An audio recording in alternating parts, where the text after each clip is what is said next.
If you're confused or just interested in learning more about Lyft's 2022 tax forms, this is the video for you. We'll be breaking down why Lyft is reporting that you made more money than they actually deposited into your bank account. We'll cover the deceptive information found in the 2022 summary, and at the end of the video, I'm going to give you some tax tips that's going to help you make thousands of dollars.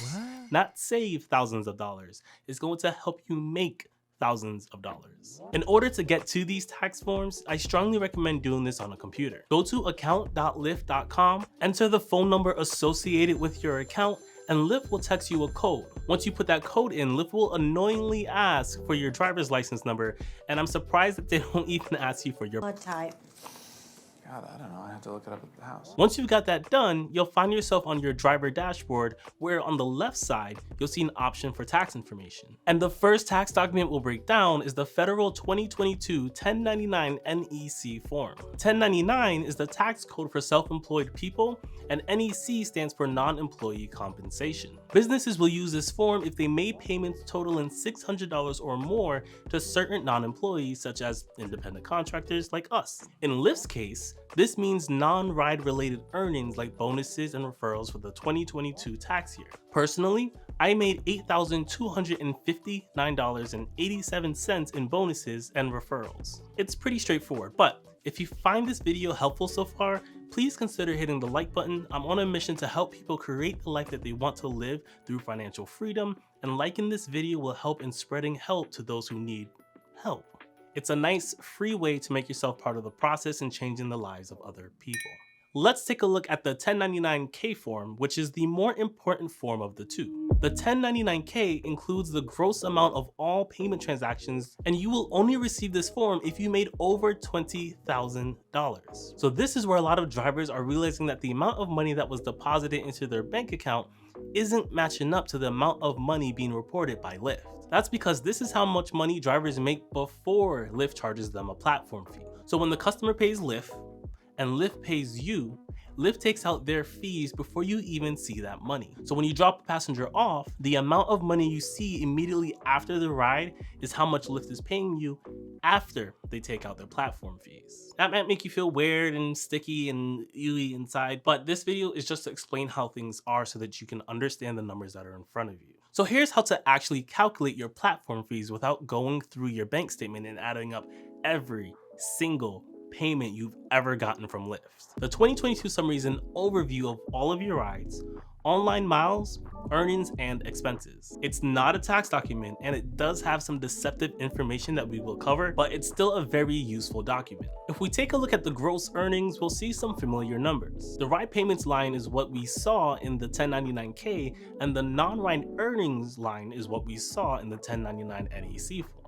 Here's where it starts to get interesting. Well, as interesting as taxes can get. If you want to know how much money you made after Lyft took out their platform fees, you'll need to add your ride payments of $34,916.26 plus your non-ride earnings of $8,259.87, which comes to a total of $43,176.13. And then you take that number and you need to subtract the Lyft platform fees of $14,194.45, which gives us a total of $28,981.26. Now you might be wondering what these other fees are, and it's pretty important that you understand them.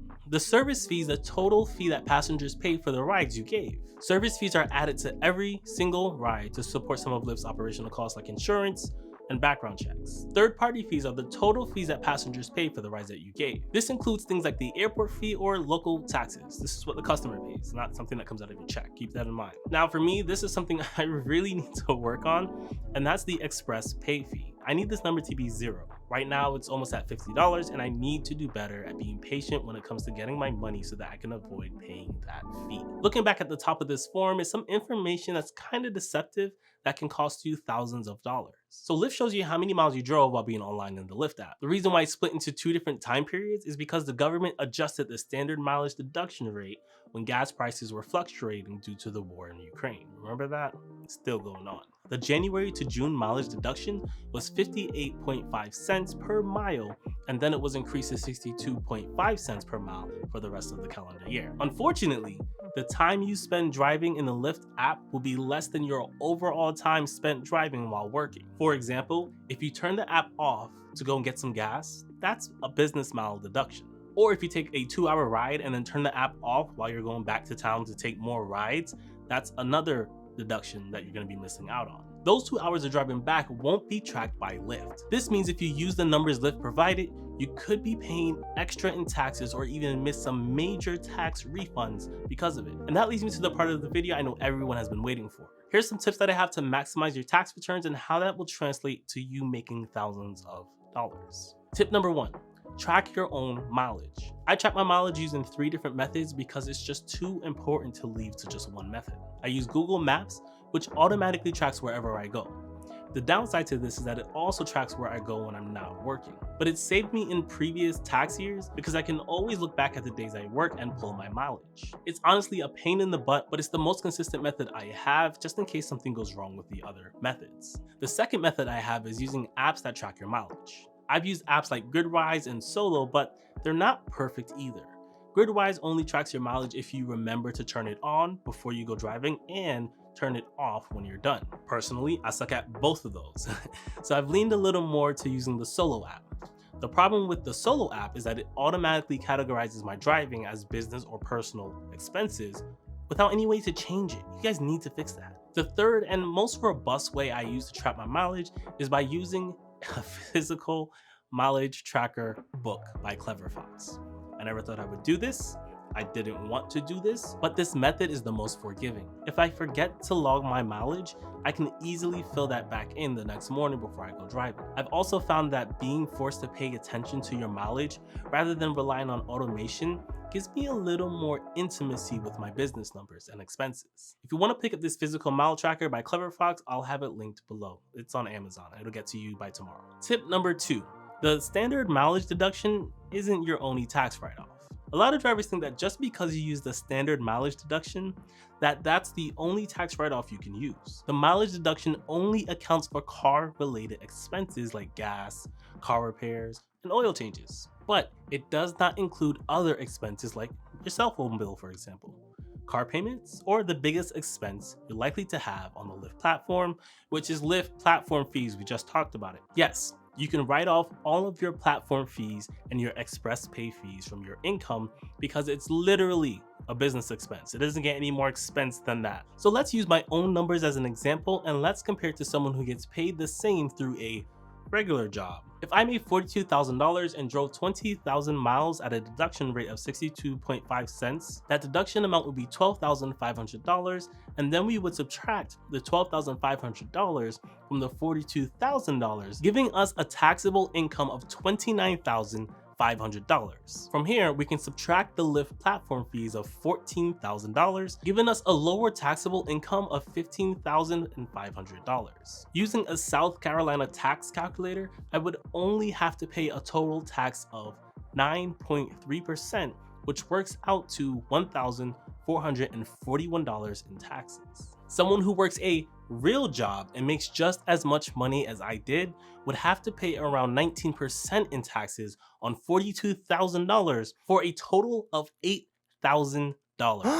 Put simply, someone with a real job would have to pay $6,600 more in taxes than me. And remember, this is using Lyft's mileage number, which is smaller than what I actually drove. And it doesn't even include all of my tax write-offs, only the biggest 2. And this is why I always say, $1 you make working for yourself is worth more than $1 made on payroll if you can keep your actual expenses less than your tax rate of your tax write-offs. That's because the government overstates your expenses, so if you keep your actual expenses low, you can pocket the difference from what the government thinks you spend to what you actually spend. For example, I spent $1,843 in gas stations in 2022, and that number includes personal gas expense and food that I bought at the gas station, which makes the number inflated. And despite being inflated and being the biggest line item expense that a Lyft driver will experience, I'm still about $4,000 better in tax savings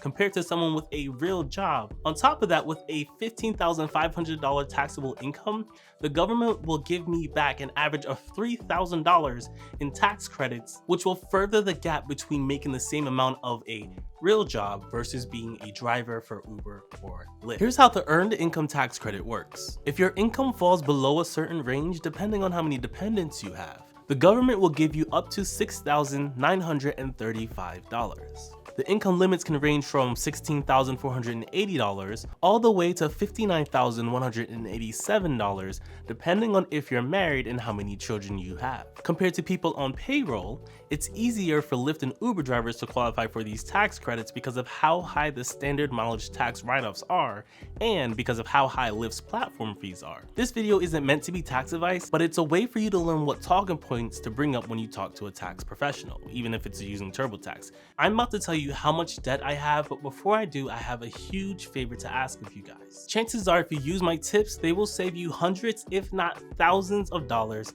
and all I'm asking for in return is that you always click on my videos, that you always hit the like button, and that you always watch my videos until the very end. Last year, I started out with $74,862 in debt, and as of posting this video, I've paid off $12,841. That means I have $62,021 left to go. My goal is to be debt-free before the end of 2023, and you can check out this video on how I plan to make $100,000 in 1 year using Uber and Lyft to make that possible. Hopefully it inspires you to create a life that's worth living. Peace.